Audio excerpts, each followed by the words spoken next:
ஆபிரகாமின் தாழ்மையை பற்றி இன்றைக்கு நாம் தியானிக்கப் போகின்றோம். பொதுவாக ஆபிரகாமை விசுவாசத்திற்கு ஒரு உதாரணமாக எடுத்துக்காட்டாக அநேக பிரசங்கங்களில் குறிப்பிடுவது உண்டு. இன்றைக்கு அதே ஆபிரகாமிடத்திலிருந்து தாழ்மையின் பாடத்தை நாம் கற்றுக்கொள்ளப் போகின்றோம். ஆம், ஆபிரகாம் தன்னை தாழ்த்தின நிகழ்வு வேதத்தில் பதிவு செய்யப்பட்டிருக்கிறது. அந்த வாக்கியத்தை நான் வாசிக்கின்றேன், பிற்பாடு தியானிப்போம்.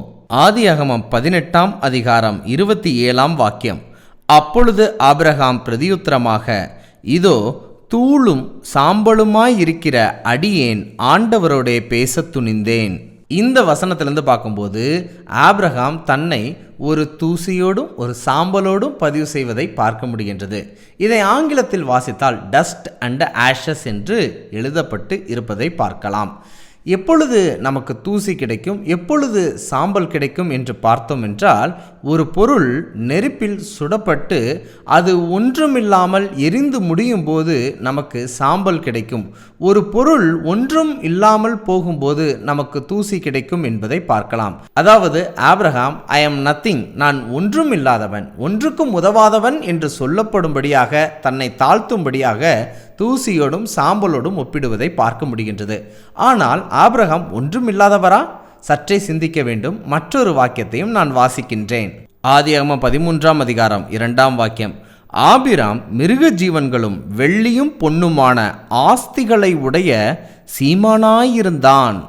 இந்த வேத வாக்கியத்தை நீங்கள் பார்க்கும்போது ஆபிரகாம் வெள்ளியும் பொன்னும் சொத்து பத்து நிறைந்த சீமானாய் செல்வந்தனாய் இருந்தான் என்று வேதம் கூறுகிறது.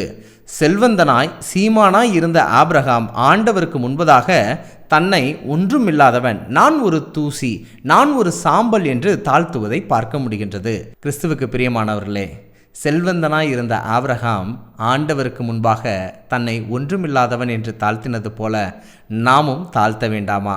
அநேக நேரத்தில் நம்முடைய வாழ்க்கையில் செல்வாக்கு அதிகமாக கிடைத்தால், பதவி உயர்வு கிடைத்தால், நல்ல பணம் நிறைந்த வேலை கிடைத்தால் நம்முடைய சுபாவம் பெருமை உள்ளதாக மாறிவிடுகிறது.